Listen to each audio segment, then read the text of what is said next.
گرفته به الهام جان و شبسکاران دیگر توفه ها و افتخارنامه ها تقدیم کرده شدند.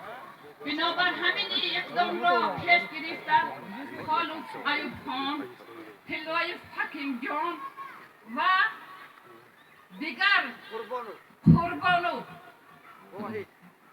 واحد جان این اقدام را پیش گرفتند و برآمدند که به آبادی دیهه خود برآمدند و اینک پیروی کرده در این کپورتی که دیده استادگان سهم خود را گذاشتند. خیلی کار کردم، محنت کردم، حتی اگرآک این را به عهده خود نگرفته بود.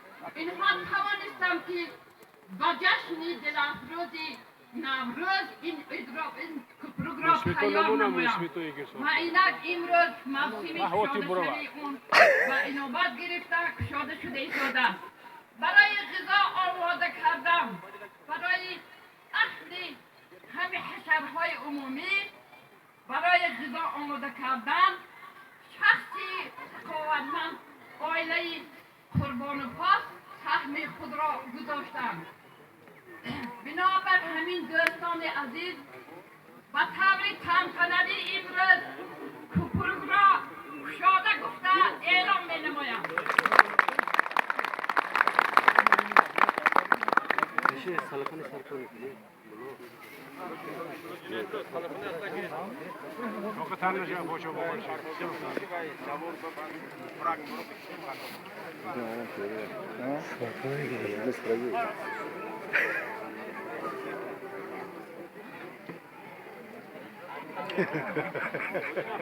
یا چوری نمیشه.